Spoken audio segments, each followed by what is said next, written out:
ప్రకటన గ్రంథం 3వ అధ్యాయము 15-16 వచనాలు. నీ క్రియలను నేనెరుగుదును, నీవు చల్లగానైనను వెచ్చగానైనను లేవు. నీవు చల్లగానైనను వెచ్చగానైనను ఉండిన మేలు.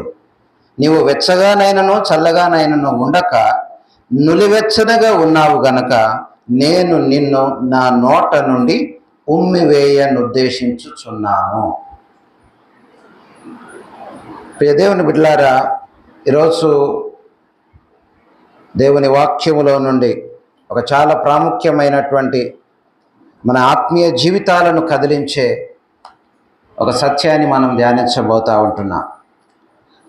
సో ఈ రోజుల్లో మనం వాడే మరి వస్తువులైనా తినే ఆహారమైనా ఎలా ఉండాలి అనేసి అనుకుంటాం అని అంటే ఏదైనా కూడా ఇప్పుడు తినేది కానీ తాగేది కానీ ఏదైనా వేడిగా ఉండాలనేసి అనుకుంటాం, లేదంటే చల్లగానైనా ఉండాలనేసి అనుకుంటూ ఉంటాం. కాబట్టి ఇప్పుడు కాఫీ తాగితే వేడిగా తాగాలి, ఐస్ క్రీమ్ తింటే చల్లగా ఉంటుంది. సో ఆ విధంగా తింటూ ఉండాలి. కాబట్టి అలా కాకుండా సో నులివెచ్చగా ఉంటే మనం దాన్ని అస్సలు ఇష్టపడము. ఆత్మీయ జీవితంలో కూడా దేవునికి నులివెచ్చని స్థితి అంటే అస్సలు నచ్చదు. కాబట్టి ఇక్కడ లవోదికయ సంఘముతో ఈ వచనాల్లో ఈ భయంకరమైనటువంటి మాట చెబుతూ ఉంటున్నాడు. నీవు చల్లగానైనను వెచ్చగానైనను ఉండక నులివెచ్చగా ఉన్నావు గనుక నిన్ను నా నోట నుండి ఉమ్మివేయబోతున్నాను అనేసి అంటున్నాడు. కాబట్టి సో దీని అర్థం ఏంటంటే లోకములో చల్లగానైనా ఉండండి, చల్లగానైనా ఉండండి అంటే లోకంలోనైనా ఉండండి, లేదా వెచ్చగానైనా ఉండండి అని అంటే దేవునిలో క్రీస్తులో మండుతూనైనా ఉండండి. అలా కాకుండా ఇటు దేవుని నమ్మినామన్న పేరు ఉంటూ పేరు కలిగి లోకములో బ్రతుకుతే దాన్నే నులివెచ్చని స్థితి అనేసి అంటారా. పేరుకు క్రైస్తవులే కానీ క్రియలన్నీ ప్రవర్తనంతా లోకానుసారంగా ఉండడం, దాన్నే నులివెచ్చని స్థితి అని అంటున్నాం. సో కాబట్టి ఇదొక హెచ్చరిక వాక్యం. కాబట్టి ఈ వాక్యములో మనల్ని మనం చూసుకుందాం, మనల్ని మనం పరిశీలించుకుందాం, మరి ఏ విధంగా ఉంటున్నాము అన్నటువంటిది. మరి ఈ ఒక అద్దం లాంటి వాక్యం అంటే, సో ఈ అద్దంలో మనం చూసుకొని ఏదైనా మనలో ఉన్నట్లయితే మరి దాన్ని తీసివేసుకొని సరి చేసుకొని మరి విశ్వాసములో దేవునిలో బలపడడానికి మనము వాక్యంలోనికి వెళ్దాం. కాబట్టి ఒక 7 విషయాలు నేను జ్ఞాపకం చేస్తాను. సో అంశం నేను ముందుగానే ఇవ్వడం జరిగింది కదా, నులివెచ్చని క్రైస్తవ్యము ఆత్మీయ జీవితానికి అది ప్రమాదకరము, the spiritual danger of lukewarm Christianity అనేసి నేను ఒక థీమ్ ఇవ్వడం జరిగింది ఆ పోస్టర్లో. కాబట్టి మరి నులివెచ్చని క్రైస్తవ్యం అన్నటువంటిది అది ఆత్మీయ జీవితానికి ఎంతో ప్రమాదకరం అనేసి చూస్తూ ఉంటున్నాం. కాబట్టి దీంట్లో నుంచి ఒక 7 విషయాలను మనం జ్ఞాపకం చేసుకుందాం. మొదటిది కష్టాలు వస్తేనే దేవుడు గుర్తొస్తాడు.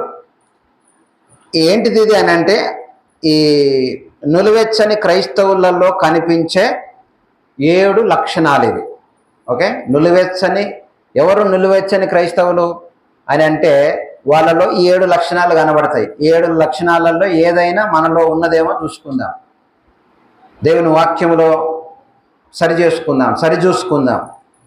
ఒకవేళ ఏది ఉన్నా మనము ఆ స్థితిలో ఉన్నట్టే.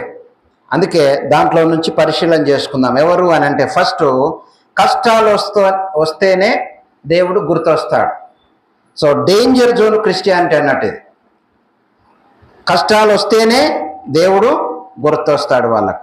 చాలామంది జీవితాల్లో అంత బాగున్నప్పుడు దేవుడు గుర్తుకు రాడు. అంత బాగున్నప్పుడు అంత మంచిగున్నప్పుడు దేవుడు గుర్తొస్తాడా? గుర్తుకు రాడు.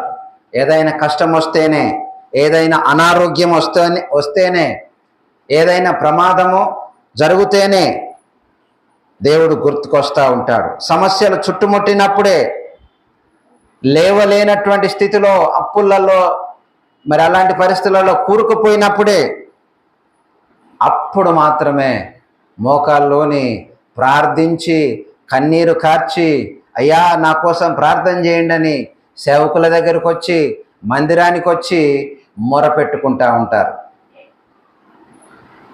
అంత మంచిగా ఉన్నప్పుడు దేవుడు గుర్తుకు రాడు, దేవుని సన్నిధి గుర్తుకు రాదు, దేవుణ్ణి అసలు లెక్క చేయరు. కనీసము వ్యక్తిగత ప్రార్థన ఉండదు, ఫ్యామిలీ ప్రేయర్ ఉండదు, సంఘం ప్రార్థన ఉండదు. పేరుకు క్రైస్తవులని అంటే ఆ క్రైస్తవుడు. ఆదివారం నాడు చర్చికి వెళ్తున్నామని అంటే ఏదో అలవాటుగా అట్లా వెళ్తున్నాం వస్తున్నాం అంతే తప్ప ఆత్మీయత లేనటువంటి ఒక రకమైనటువంటి పరిస్థితులను మనం చూస్తూ ఉంటాం. సో హోషేయ గ్రంథము 5వ అధ్యాయము 15వ వచనం చూడండి. హోషేయ గ్రంథము 5వ అధ్యాయము 15వ వచనం.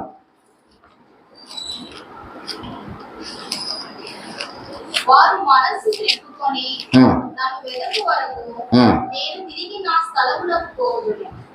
తమకు దురవస్థ సంభవింపగా వారు నన్ను బహు శీఘ్రముగా వెదకుదురు. రైట్. కాబట్టి వారికి దురవస్థ సంభవింపగా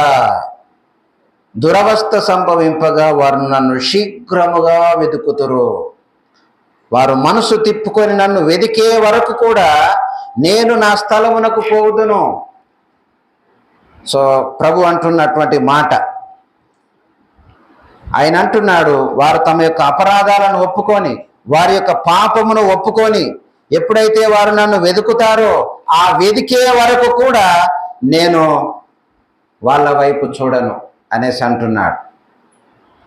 ఎప్పుడు వెతుకుతారంట? వాళ్ళకి ఎప్పుడైతే శ్రమ కలుగుతుందో, దురవస్థలు, కష్టాలు వచ్చినప్పుడు, కన్నీళ్ళు వచ్చినప్పుడు, మరి అలాంటి పరిస్థితులు వచ్చినప్పుడు, శ్రమ కలిగినప్పుడు వారు నన్ను శ్రద్ధతో వెతుకుతారు అని అంటున్నారు. అప్పుడు నా దగ్గరికి శీఘ్రముగా వస్తారు. శీఘ్రముగా, బహుశీఘ్రముగా అంటే దాని అర్థం ఏంటంటే చాలా శ్రద్ధతోటి వెతుకుతారు అన్నట్టు. అప్పుడు కష్టంలో ఉన్నప్పుడు. కీర్తనలు 78 చూడండి. 78వ కీర్తన 34వ వచనం నుంచి కూడా చూస్తే అక్కడ కూడా మనం చూస్తాం. 78వ కీర్తన 34వ వచనం నుంచి రాయబడ్డది, వారిని ఆయన సంహరించినప్పుడు వారు ఆయనను వెదికిరి. వారు తిరిగి హృదయపూర్వకముగా దేవుని బతిమాలు కొనిరి. దేవుడు తమకు ఆశ్రయదుర్గమనియు మహోన్నతుడైన దేవుడు తమకు విమోచకుడనియు వారు జ్ఞాపకం చేసుకొనిరి. అయిననో వారి హృదయము ఆయన ఎడల స్థిరముగా ఉండలేదు, ఆయన నిబంధనలు వారు నమ్మకముగా గైకొనలేదు అని రాయబడ్డది. గైకొనలేదు. తర్వాత 37లో నోటి మాటతో వారు ఆయనను ముఖస్తుతి చేసిరి, తమ నాలుకలతో ఆయన యొద్ద బొంకిరి. సో కష్టంలో ఉన్నప్పుడు మాత్రమే దేవుడు గుర్తుకొస్తాడు. శ్రమ కలిగినప్పుడే ఆయన యొద్దకు హృదయపూర్వకంగా తిరిగి రావడం. మళ్ళా అంత మామూలు అయిన తర్వాత అంత మామూలు విషయమే, మళ్ళా దేవుడు గుర్తుకు రాడు. సో ఇశ్రాయేలీలు కష్టాలు వచ్చినప్పుడు దేవుని వెతికారు, కానీ వారి హృదయము ఆయన ఎడల స్థిరముగా లేదంట, నిలకడగా లేదు. అలాగే వారు ఉండలేదు, మరలా వారు ఇష్టానుసారంగానే తిరిగారనేసి అక్కడ చూస్తూ ఉంటున్నాం. ఎప్పుడు దేవుని పట్ల భయమును భక్తిని కలిగి ఉండాలి, కష్టాలు వచ్చినప్పుడే కాదు. సో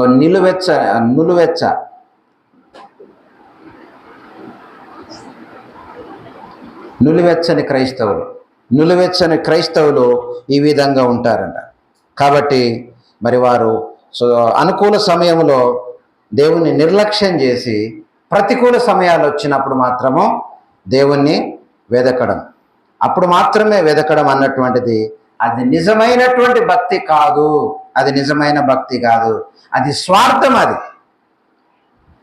దేవుడు మనకు ఏదో మన సమస్యలు తీర్చే సాధనం లాంటి వాడు కాదు. అంటే మన అవసరం ఉన్నప్పుడు వచ్చి అవసరం లేనప్పుడు రాకపోవడం అన్నటువంటి, దేవుని సన్నిధికి వెదకపోవడం అన్నటువంటిది. సో ఆయన సృష్టికర్త, అందుకొరకు మనం ఆయన నిత్యము వెదకాలి, నిత్యము ఆయనతో సహవాసాన్ని కలిగి ఉండాలి. ఆయన మన సృష్టికర్త అయిన దేవుడు, ఆయన మన రక్షకుడు, ఆయన మన కోసం తన ప్రాణాన్ని పెట్టి మనల్ని రక్షించినటువంటి దేవుడు ఆయన.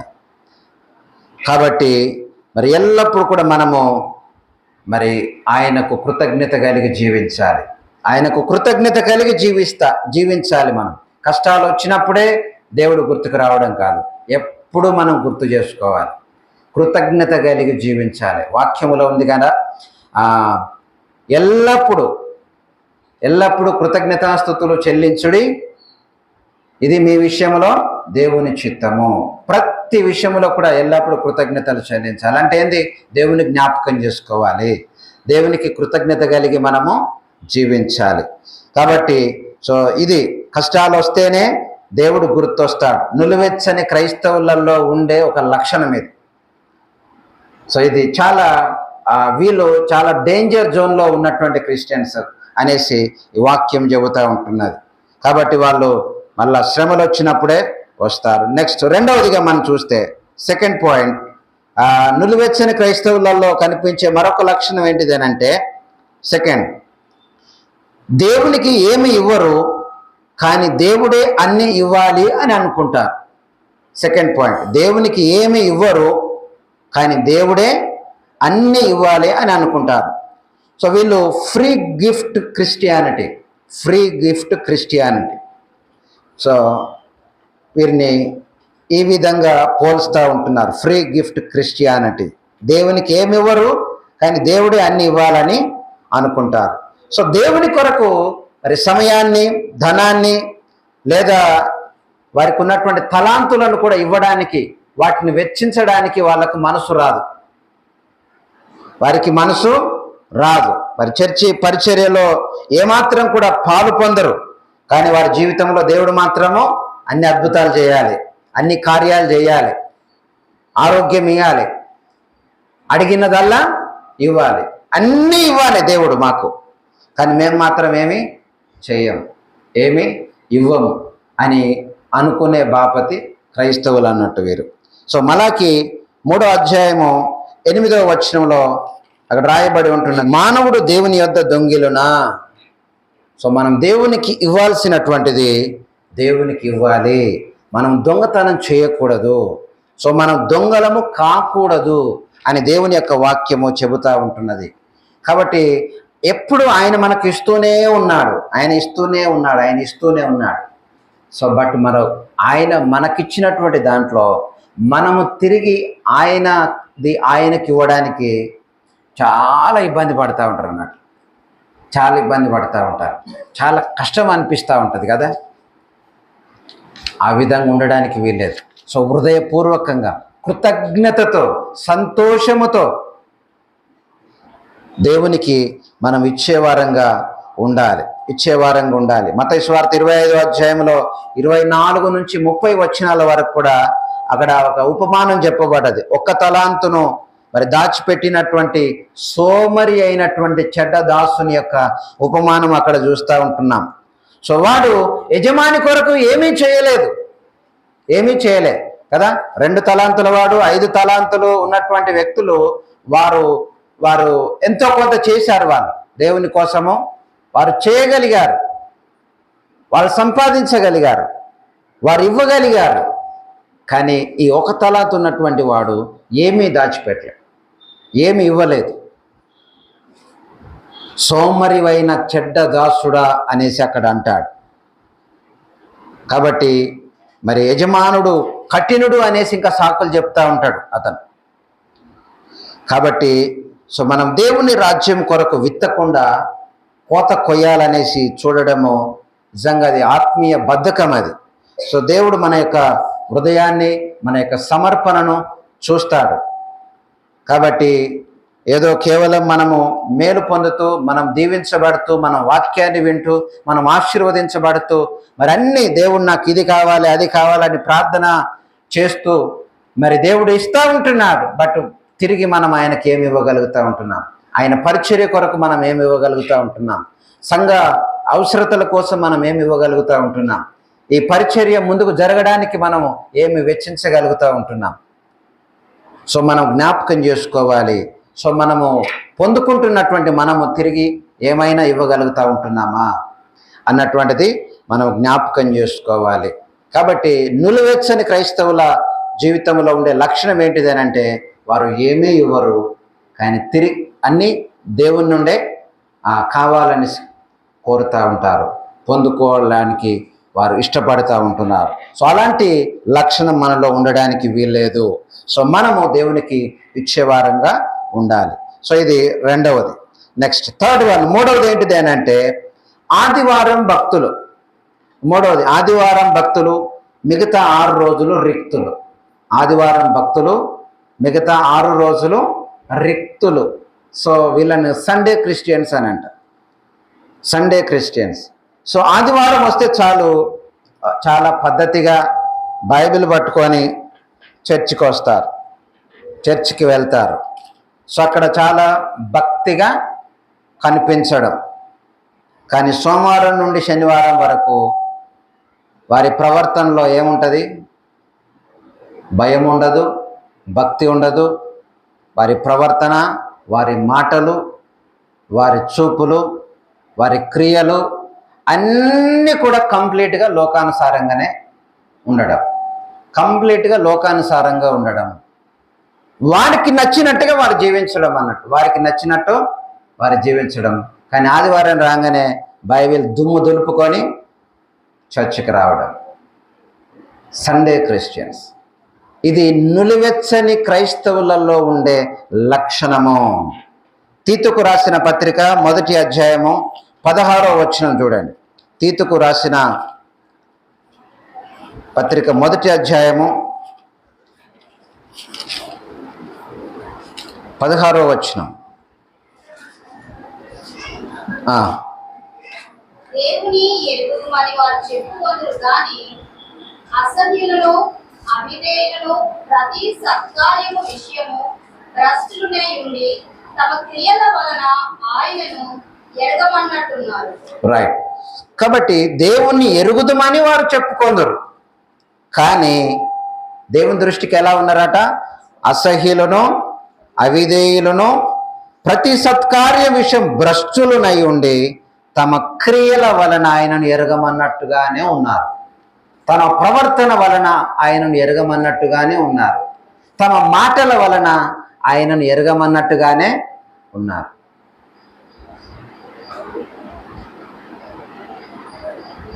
దేవుని యొక్క వాక్యానికి అవిధేయులు. దేవుని వాక్యాన్ని వింటారు కానీ అది చెయ్యరు. యెషయా అంటాడు 29వ అధ్యాయం 13వ వచనంలో, యెషయా గ్రంథంలో కూడా మనం ఈ మాటను చూస్తాం. యెషయా 29 13వ వచనంలో, 29:13. ఈ ప్రజలు నోటి మాటతో నా ఎదుకు వచ్చుచున్నారు, పెదవులతో నన్ను గణపరచుచున్నారు గాని తమ హృదయమును నాకు దూరము చేసుకుని ఉన్నారు. వారి నా ఎడల చూపు భయభక్తులు మానవుల విధులను బట్టి వారు నేర్చుకునేవి. రైట్.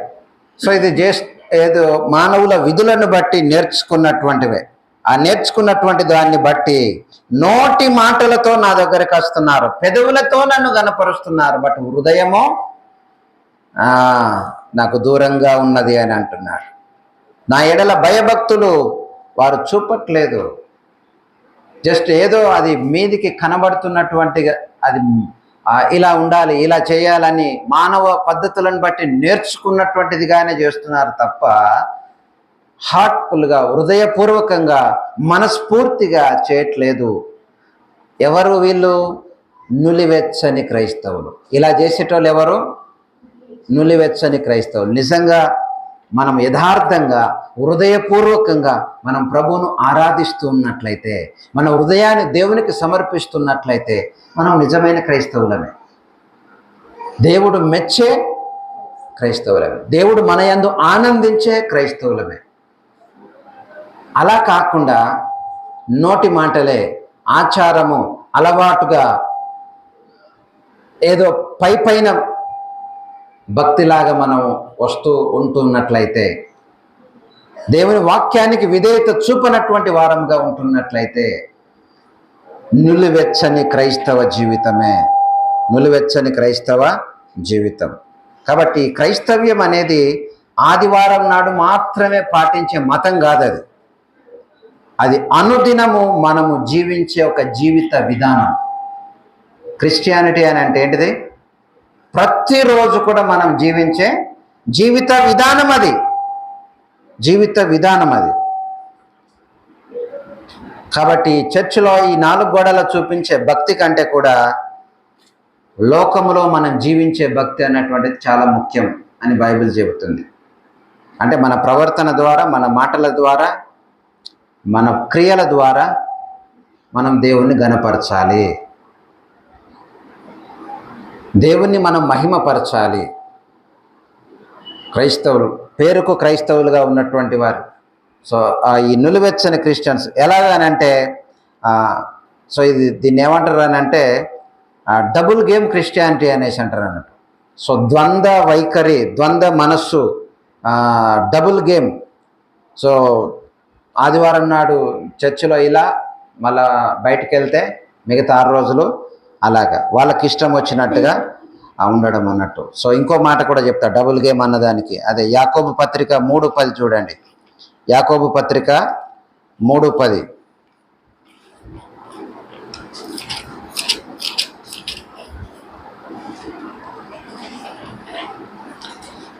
ఒక్క నోటి నుండియే ఆశీర్వచనము శాపవచనము బయలు వెళ్ళును. నా సహోదరులారా ఇలా ఉండకూడదు.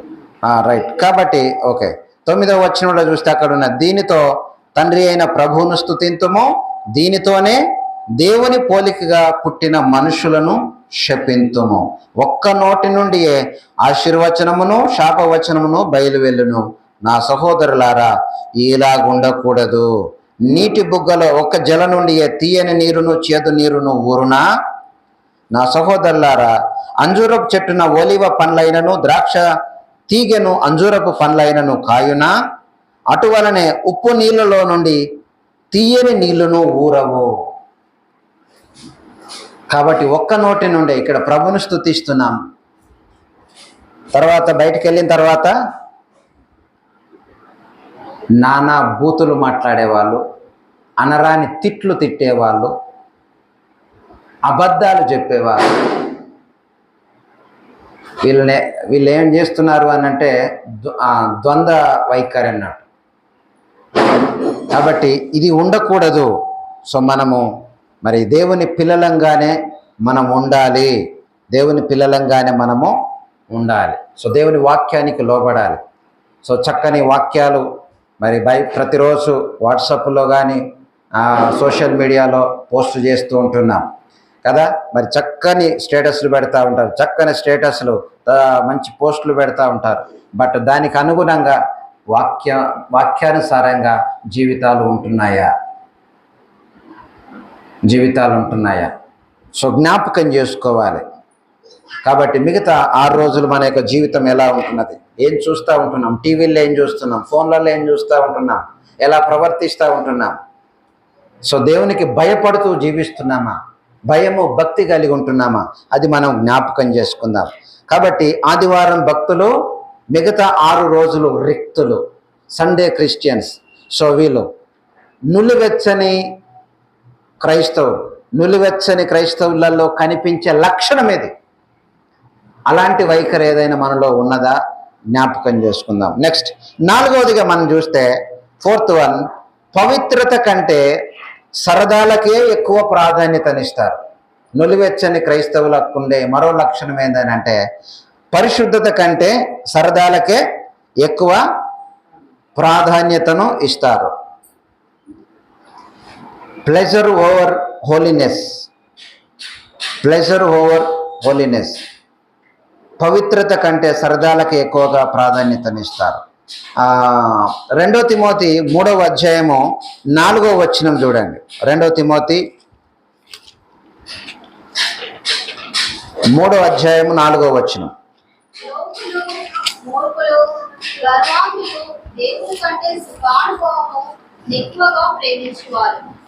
పైకి శక్తి గల వారి వలె ఉండియు దాని శక్తిని ఆశ్రయించిన వారునే ఉన్నారు.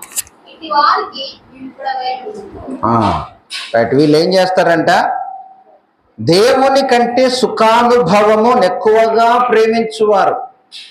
దేవుని కంటే సుఖానుభవమును ఎక్కువగా ప్రేమించేవారు అని రాయబడ్డది అక్కడ. సో ఇక్కడ వాళ్ళు రాయబడ్డాయి వీళ్ళన్నీ ఎవరెవరు అని అంటే, మరి 2వ వచనం నుంచి, మనుషులు స్వార్థప్రియులు, ధనాపేక్షలు, బింకములాడువారు, అహంకారులు, దూషకులు, తల్లిదండ్రులకు అవిధేయులు, కృతజ్ఞత లేనివారు, అపవిత్రులు, అనురాగరహితులు, అతిద్వేషులు, అపవాదకులు, అజితేంద్రియులు, క్రూరులు, సజ్జన ద్వేషులు, ద్రోహులు, మూర్ఖులు, గర్వాంధులు, దేవుని కంటే సుఖానుభవం ఎక్కువగా ప్రేమించువారు.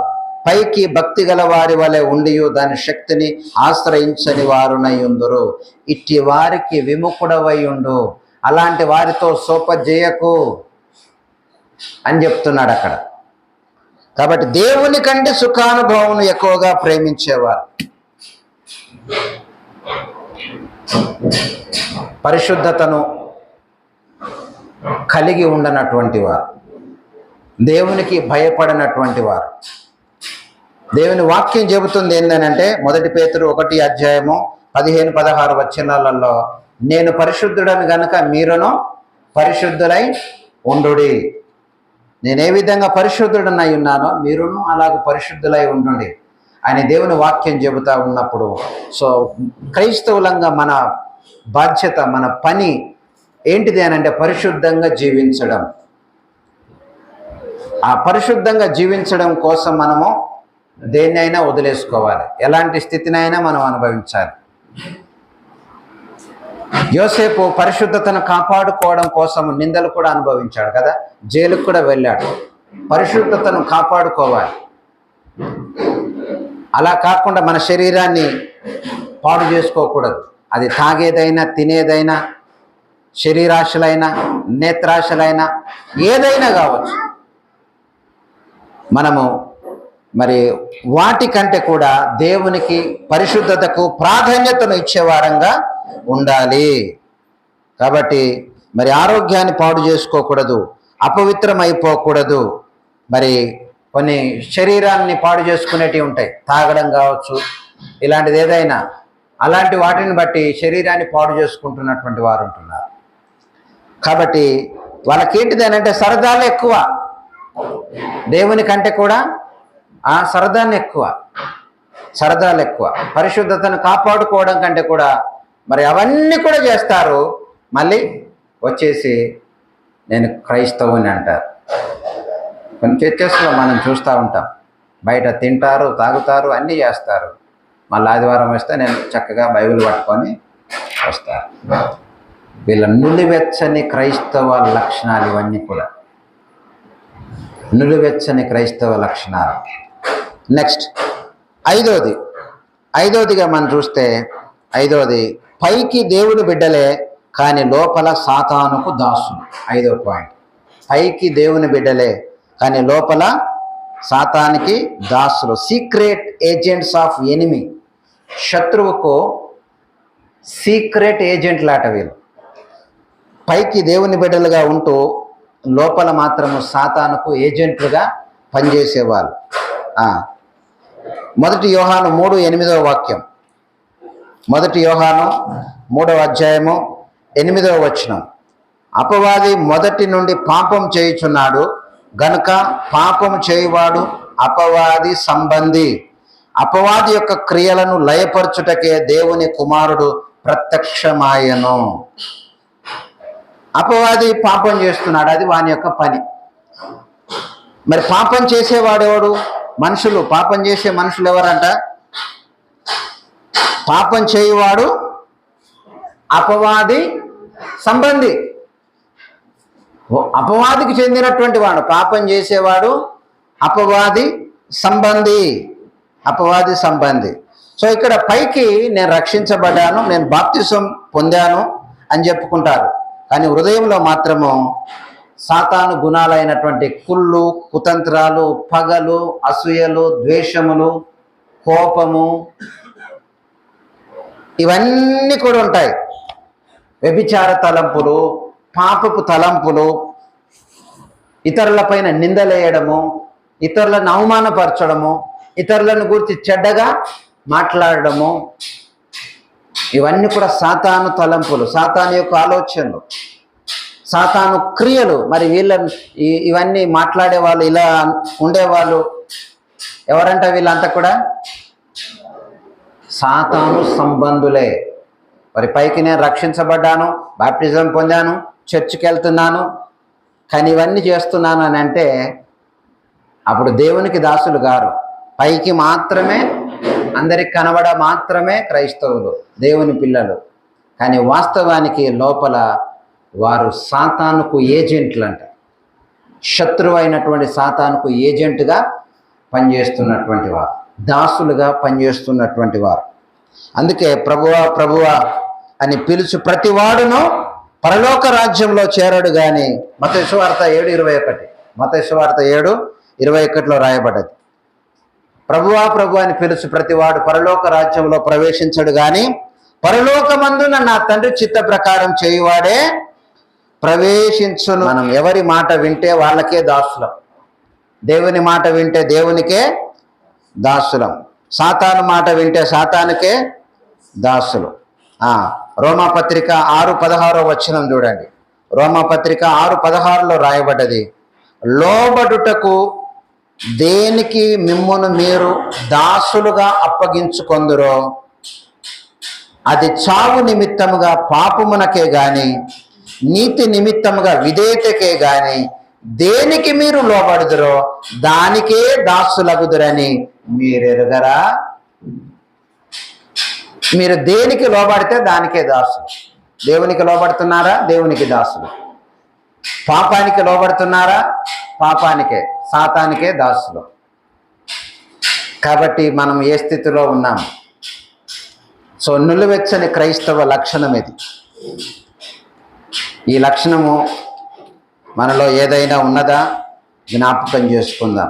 జ్ఞాపకం చేసుకొని పరీక్షించుకుందాం, పరీక్ష చేసుకుందాం. సో మన హృదయాల్లో సాతానికి ఎక్కడ కూడా చోటు ఇవ్వకూడదు. పగ, ద్వేషం, కోపము ఉంటే వాటిని ఈరోజే సిలువ యొద్ద ఈరోజే వాటిని ఒప్పుకొని క్షమాపణ కలిగి మనము ప్రభు కొరకు జీవించాలి, పరిశుద్ధంగా జీవించాలి, నిజమైనటువంటి క్రైస్తవునిగా మనం జీవించాలి. అది 5వది. నెక్స్ట్ 6వది, 6th వన్ ఏంటంటే, 6వ పాయింట్, పదే పదే పాపము చేయడం. పదే పదే పాపం చేయడం, కనీసం పశ్చాత్తాపం లేకపోవడం. కనీసం పశ్చాత్తాపము లేకపోవడం. హార్డ్ అండ్ హార్ట్స్ అంటే కఠినమైనటువంటి హృదయాలు, మొండితనం కలిగినటువంటి హృదయాలు. బలహీనత వల్ల ఒకసారి పాపంలో పడడం వేరు, బలహీనత వల్ల ఒకసారి పాపంలో పడడం వేరు. కానీ నిలువెచ్చని క్రైస్తవుడు కావాలనే మాటికి పాపం చేస్తాడు. పైగా దేవుడు ప్రేమామయుడు, దేవుడు దయగలిగిన వాడు, దేవుడు క్షమిస్తాడు. ఎన్నిసార్లు పాపం చేస్తే అన్నిసార్లు దేవుడు క్షమిస్తాడు అనేసి పాపాన్ని లైట్గా తీసుకుంటాడు అన్నట్టు. వాళ్ళ మనసాక్షి మొద్దుబారిపోతుంది. ఇంకా ఆ వాక్యములో ఉన్నది కదా, వాత వేయబడిన మనసాక్షి అని ఉంటుంది. అది ఎక్కడో ఉంటుంది రెఫరెన్స్, వాత వేయబడిన మనసాక్షి అనేసి. వాళ్ళ మనసాక్షి మొద్దుబారిపోతుంది. ఇంకా కళ్ళల్లో కన్నీళ్ళు రావు, హృదయంలో పశ్చాత్తాపం ఏమాత్రం కూడా ఉండదు. లైట్గా తీసుకుంటారు. చేయడమే, లోకంలో చేసేది చేయడమే, మళ్ళీ ఇక్కడికి వచ్చేసి ఇక్కడ చేసేది కూడా ఇక్కడ చేయడం. సో ఇది పదే పదే పాపం చేయడం, పశ్చాత్తాపం లేకపోవడం. పశ్చాత్తాప పడితే మళ్ళీ చేయరు దాన్ని. ఇంకా పశ్చాత్తాప పడితే మళ్ళీ చేయరు. దావీదు ఒక బలహీన సమయంలో పాపంలో పడ్డాడు, కానీ పశ్చాత్తాపడ్డప్పుడు ఆ 51వ కీర్తన చూడండి, ఎంతగా కన్నీళ్లు కార్చాడో, ఎంత పశ్చాత్తాపడ్డాడో, ఎంత వేదన చెందాడో మనం అక్కడ చూస్తూ ఉంటాం. వేదన చెందాడు. కాబట్టి బుద్ధిపూర్వకంగా పాపం చేయకపోవడం అన్నట్టు. మళ్ళీ దావీదు ఎక్కడ తప్పిపోలేదు అని కాదు దాని అర్థం. అక్కడ అర్థమైందా? ఎక్కడ తప్పిపోలేదు అని కాదు, బట్ బుద్ధిపూర్వకంగా చేయలేదు, బుద్ధిపూర్వకంగా కావాలని చేయలేదు అన్నట్టు, కావాలని చేయలేదు. కొన్ని పరిస్థితులను బట్టి బలహీన సమయాలను సాతాను ప్రేరేపణకు లొంగిపోవడము ఇలాంటిది. మళ్ళీ తర్వాత జనాభా లెక్కప్పుడు ఓకే ఇశ్రాయేలీని లెక్కించే విషయంలో కూడా అక్కడ కూడా దావీదు పాపం చేశాడు, దాని యొక్క ఫలితాన్ని కూడా పొందుకున్నాడు అక్కడ. సో అది కావాలని వాంటెడ్గా చేయడం అన్నటువంటిది కాదు, అది సాతాను ప్రేరేపించాడు అనేసి అక్కడ మనం చూస్తూ ఉంటాం. హెబ్రీ పత్రిక 10:26 చూడండి. హెబ్రీ పత్రిక 10:26.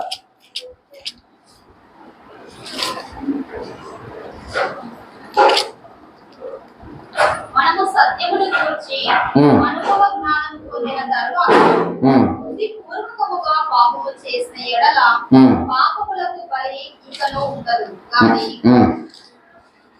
చదవండి.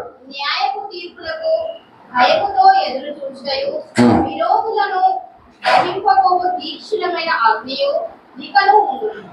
రైట్. కాబట్టి బుద్ధిపూర్వకంగా పాపం చేస్తే పాపమునకు బలి ఇకను ఉండదు. పదే పదే పదే పదే ఇలాగే చేస్తూ పోతూ ఉన్నట్లయితే ఎప్పుడిది మనం సత్యమును గూర్చిన అనుభవ జ్ఞానం పొందిన తర్వాత సంగతి. ఇది తెలియక ముందు చేస్తే కనికరించబడ్డాం, తెలిసిన తర్వాత సత్యమును గూర్చినటువంటి అనుభవ జ్ఞానం అంతా కూడా పొందిన తర్వాత ఇది తప్పు ఇది ఒప్పు అని తెలిసిన తర్వాత కూడా కావాలని వాంటెడ్గా దాన్ని చేస్తూ చేస్తూ చేస్తూ ఉంటే ఇక చేసేది ఏముండదు, దానికి క్షమాపణ ఏముండదు. ఎందుకనంటే హఠాత్తుగా ఏమైనా జరగవచ్చు. ఒకవేళ ఆ టైం ఉండి క్షమాపణ పొంది పశ్చాత్తాప పడితే బై లక్ ఆ టైం ఉండేంటే నీకు ఉంటే ఉండొచ్చు, లేకుంటే లేదు. ఎందుకంటే వాక్యములో ఉన్నది ఎన్నిసార్లు గద్దించిననో లోబడని వాడు మరి తిరుగు లేకుండా హఠాత్తుగా నాశనం అవును. పశ్చాత్తాప పడకుండా పాపములోనే జీవిస్తూ అలాగే ఉంటుంటే మరో క్షణం ఏం జరుగుతుందో మనకు తెలుసా? ఇప్పుడు చర్చ అయిపోయింది, ఇంటికి వెళ్తున్నాము, ఇంటికి వెళ్ళే దారిలో ఏమైనా జరుగుతుందో మనకు తెలుసా? మన ప్రాణం ఎప్పుడు పోయేది మనకు తెలియదు. అందుకే ఎప్పుడు ఏమి జరిగేది తెలియదు. అందుకే పాపములో ఉండకూడదు, పశ్చాత్తాప పడి దేవునితో సహవాసములో మనం ఉండాలి. ఎప్పుడు కూడా ఎప్పుడు క్లీన్గా ఉండాలి అన్నట్టు, ఎప్పుడు క్లీన్గా ఉండాలి. ఏ క్షణంలో ఏం జరిగినా మనం ఆయనతో పాటు ఉండేటట్టుగా ఉండాలి. ఇవన్నీ కూడా మనసులో ఆ విధంగా ఉంచుకొని మరి నులివెచ్చని క్రైస్తవులుగా ఉంటే ప్రభు అంటున్న నోట నుంచి వాళ్ళని ఉమ్మి వేస్తాను అనేసి అన్నాడు అక్కడ ప్రకటన గ్రంథంలో మనం చదివాం. కాబట్టి సో ఆ విధంగా ఉండకుండా పశ్చాత్తాపడాలి. సో వీళ్ళు ఎట్లా చేస్తారు అని అంటే పదే పదే పాపం చేయడం, పశ్చాత్తాపం లేకపోవడం. వాళ్ళ ఉద్దేశం ఎట్లా ఉంటుంది అంటే ఈరోజు పాపం చేద్దాం, రేపు సండే చర్చిలో ఒప్పుకుందాం, చర్చిలో కన్ఫెషన్ ఒప్పుకోలు ప్రార్థనలో క్షమాపణ అడుగుదామనే ఒక ప్లాన్డ్ క్రైస్తవులు అన్నట్టు. ఓకే, ఒక ప్లాన్డ్ పాపపు ఒక సంస్కృతి కలిగినటువంటి వారు. సో ఈ విధంగా మనం ఉండడానికి వీల్లేదు. విరిగి నలిగినటువంటి హృదయంతో ప్రభు తట్టు తిరగాలి. కీర్తనలు 51 ప్రకారంగా సో పూర్తిగా పాపాన్ని విడిచిపెట్టాలి. సో ఇది 6వది. నెక్స్ట్ లాస్ట్ వన్ 7వదిగా మనం చూస్తే 7వది లోకం మెప్పు కోసం భక్తి, దేవుని భయము లేని బ్రతుకు. 7వది లోకం మెప్పు కోసమేమో భక్తి, దేవుని భయము లేని బ్రతుకు. సో దీన్ని ఏమంటాము అని అంటే social media Christianity. Okay, social media Christianity అన్నట్టు. సో వీళ్ళు ఎట్లానంటే వాళ్ళు చేసే ప్రార్థనలు, ఇచ్చే కానుకలు, చేసే సహాయము ఏదైనా లోకానికి చుట్టుపక్కల వాళ్లకు తెలియాలని ఆరాటపడతా ఉంటారు. ప్రతిదానికి ఒక ఫోటో తీయాలి, స్టేటస్లా పెట్టాలి, మేము ఇది చేసినాం అది చేసినాం అనేసి. సో లోకానికి వారి యొక్క భక్తిని కనపరచాలి. మనుషులు తమని భక్తులు అని మెచ్చుకోవాలని చూస్తారు, కానీ అంతరంగములో దేవుడు తనను చూస్తున్నాడు అనే భయము లేనటువంటి వారు, దేవుని భయము బొత్తిగా లేనటువంటి వారు, అస్సలే లేనటువంటి వారు అన్నట్టు. సో మత్తయి సువార్త 6వ అధ్యాయం 1వ వచనం చూద్దాం. దీనికి రెఫరెన్స్ మత్తయి సువార్త 6వ అధ్యాయము 1వ వచనం. కనబడవలెనని ఆ, వారి ఎదుట మీ నీతి కార్యము చేయకుండా జాగ్రత్త పడుడి. లేని యెడల పరలోకమందున మీ తండ్రి యొద్ద మీరు ఫలము పొందరు. ఇక్కడ రాయబడింది, మనుషులు చూడాలని వారి ఎదుట మీ నీతి కార్యములు చేయకుండా జాగ్రత్త పడండి, జాగ్రత్త పడండి, లేకపోతే పరలోకమందున్న మీ తండ్రి దగ్గర మీకు ప్రతిఫలము లేదు అని అంటున్నాడు. ప్రతిఫలము లేదు, ప్రతిఫలం అస్సలు ఉండదు అని అంటున్నాడు అక్కడ. సో 2 తిమోతి 3:5 మనం చదివినాం. అక్కడ పైకి భక్తి గల వారి వలె ఉండి దాని శక్తిని ఆశ్రయించినటువంటి వారు, ఇలాంటి వారికి విముఖుడవై ఉండు అనేసి అక్కడ రాయబడ్డది. కాబట్టి ఇంకో మాట కూడా మనం చదువుతాం. లూకా సువార్త 16వ అధ్యాయంలో, లూకా సువార్త 16వ అధ్యాయము 15వ వచనం. ఆయన మీరు మనుషుల ఎదుట నీతిమంతులని అనిపించుకోవారు కానీ దేవుని మీ హృదయములను ఎరుగును. మనుషులలో ఘనముగా ఎంచబడినది దేవుని దృష్టికి అసహ్యము. రైట్, ఆ మాట. సో మనుషులలో ఘనముగా ఎంచబడినది దేవుని దృష్టికి అసహ్యము. మనుషులలో చాలా గొప్పగా కనబడచ్చు, చాలా గొప్పగా కనబడచ్చు. ఒక వ్యక్తి, ఒక నటుడు, ఒక యాక్టర్ అందాం, ఒక యాక్టరు స్టేజ్ మీద కన్నీళ్లు పెట్టుకుంటూ నటిస్తాడు.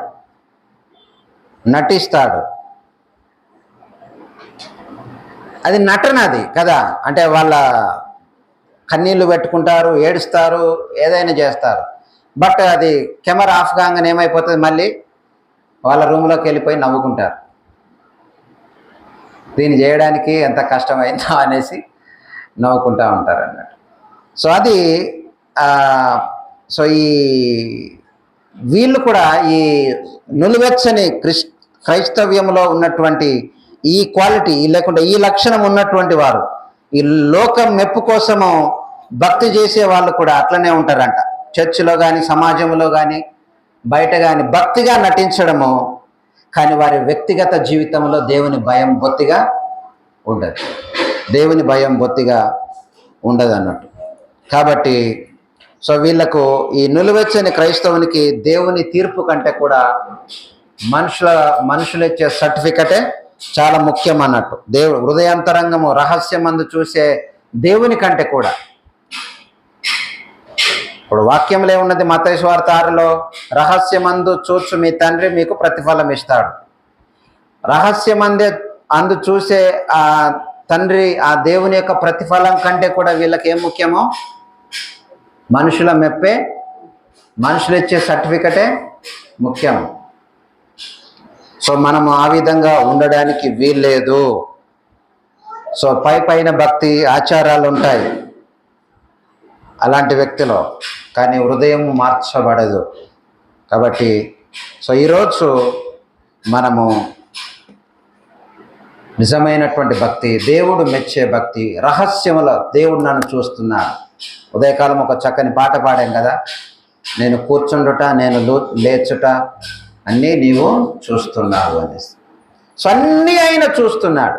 ఆయనకు కనబడదంటూ ఏది లేదు, రహస్యం అంటూ ఏది కూడా లేదు. కాబట్టి సో మనం దేవుని సన్నిధిలో భయము భక్తి కలిగి ఉండాలి. సో సోషల్ మీడియా క్రైస్తవులు, సో అంటే లోకం మెప్పు కోసం భక్తి చేయడం అన్నట్టు, లోకం మెప్పు కోసము భక్తి చేయడం. సో ప్రార్థన చేస్తుంటే కూడా సెల్ఫీ తీసుకొని నేను ప్రార్థన చేస్తున్నాను అని స్టేటస్లో పెట్టడం. బల్ల పాలు పొందుతుంటే కూడా నేను బల్లలో పాలు పొందుతున్నాను అనేసి రొట్టె పట్టుకొని సెల్ఫీ తీసుకొని, మీరు చూసారు ఎవరినైనా అట్లా? నేను చూసిన.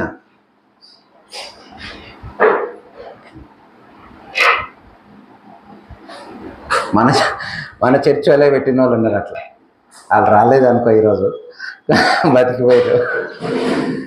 సో బల్ల పట్టుకొని రొట్టె ముక్క పట్టుకొని గ్లాస్ పట్టుకొని సెల్ఫీ తీసి నేను ఈరోజు బల్లలో పాలు పొందుతున్నా అని పెట్టారు. అంటే అక్కడ వాళ్ళు ఏ స్థితిలో ఉన్నారో ఒకసారి అర్థం చేసుకోండి. సో ఇవన్నీ ప్రాక్టికల్గా ఈరోజు మనం ఆలోచన చేయాలి. సో దేవునిలో ఎలాంటి భక్తిని మనం కలిగి ఉంటున్నాం అన్నట్టు. సో లోకం మెప్పు కోసమో వాళ్ళు వీళ్ళు చూడాలన్నటువంటి మెప్పు కోసం మనము భక్తి చేయకూడదు. సో దేవునికి ఎంతగా భయపడుతున్నాం దేవుని సన్నిధిలో, సో మన వ్యక్తిగత జీవితంలో, మన కుటుంబంలో, ప్రతి చోట కూడా మనం దేవునికి భయపడే వారంగా ఉండాలి. ప్రార్థన చేద్దాం. తల్లు వంచండి. 7 విషయాలు కూడా మనం జ్ఞాపకం చేసుకుందాం.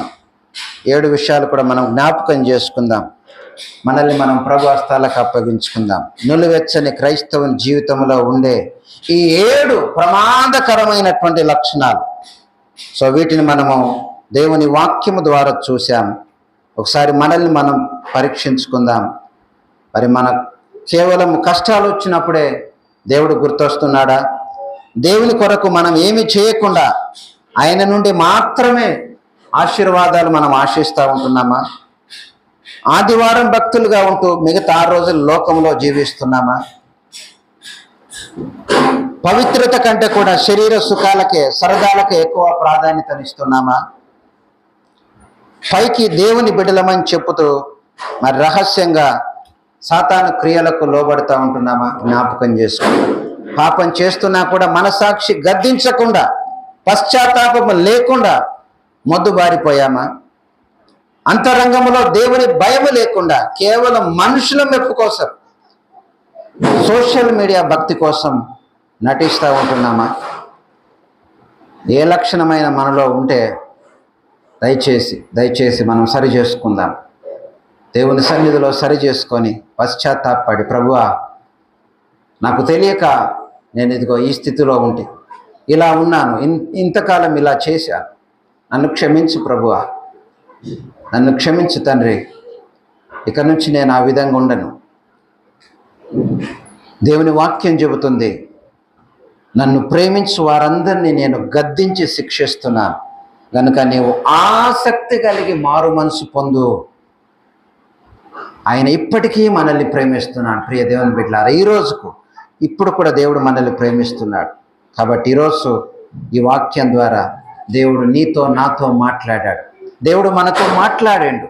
మనల్ని ప్రేమిస్తున్నాడు కాబట్టి ఆయన మనతో మాట్లాడాడు. సో సమయం మించిపోకముందే మనల్ని మనము దేవుని చేతులకు అప్పగించుకుందాం. ఇదిగో నేను తలుపు వద్ద నిలుచుండి తలుపు తట్టుచున్నాను. ఆయన మన హృదయం అనే తలుపును తట్టుచున్నాడు. ఆయన కొరకు తలుపు తీద్దాం. మన యొక్క హృదయం అనే ద్వారాన్ని ఓపెన్ చేద్దాం. మనల్ని మనం ప్రభు హస్తాలకు అప్పగించుకుందాం.